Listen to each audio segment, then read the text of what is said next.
আমাদের তো মনে করেন যে কোনো বাসার বলে কোনো আশ্রয় দেয় না, কোনো মানে বারান্দার নিচে কোনো আশ্রয় নেই। বৃষ্টিতে গাড়ি ভিজে গেছে, তার বাইরে বানিয়ে আমাদের তো ছেলে মেয়ে আছে, সংসার আছে। এখন আমি যদি এখানে বাসা নিয়ে থাকি, যা ইনকাম করবো সবই তো এখানে দিতে, আমি বউ পোলান্ডে খাওয়াবো।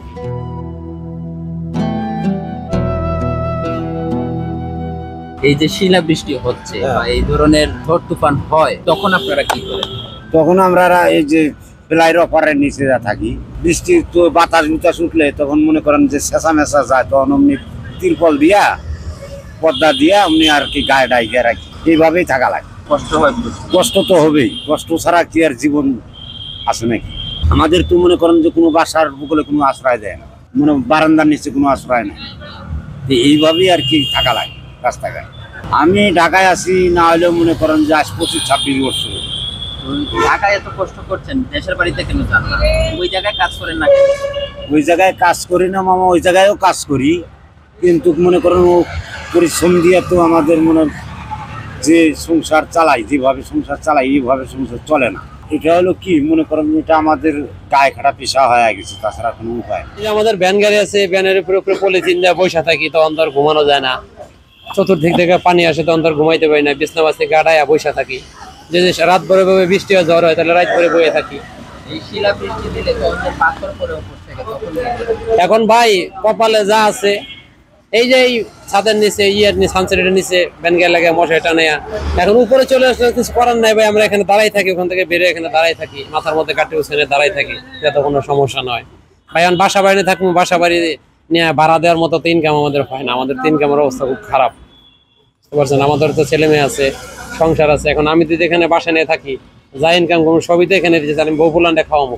তা আমরা তো মনে করেন আপনার কোনো জায়গা থেকে, সরকার বলেন বা কোনো সংস্থা বলেন, কোনো জায়গা থেকে কোনো লোকজন আমাদের কাছে আসে না, বা কোনো অনুদান আমরা পাই না, বা ওইরকম কোনো আশ্বাসও কোনো ব্যক্তি আমাদেরকে দেয় না। এখন আমাদের ভাগ্যে যা আছে, রিজিকে যা আছে, আল্লাহ যাতে, আল্লাহর ইয়া নিয়ে আমরা শুকরিয়া আদায় করি।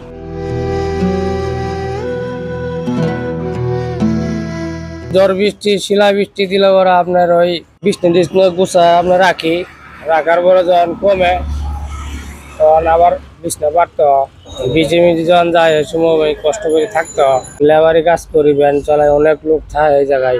এই যে এখন মনে করেন কাজ কাম নাই, আজকে 4 দিন ধরে আইসি, মনে করেন খাওয়ানোর টাকাও তো কাজ করতে পারি না, তাহলে পরিবারের লাগে কি দেই?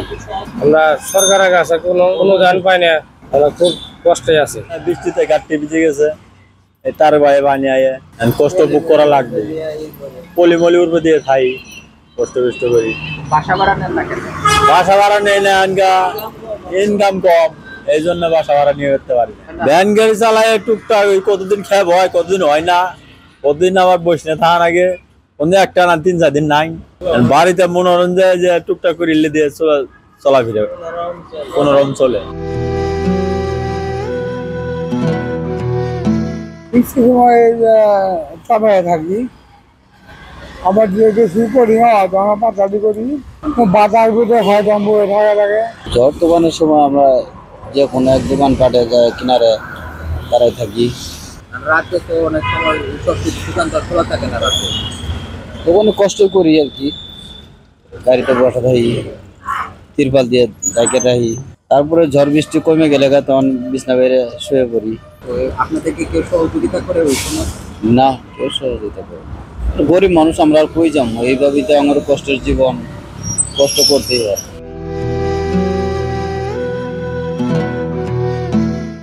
সংবাদ, ফিচার ও অনুষ্ঠানের জন্য ভিজিট করুন সংবাদ প্রকাশের ওয়েবসাইট এবং যুক্ত থাকুন ফেসবুক পেজ ও ইউটিউব চ্যানেলের সঙ্গে।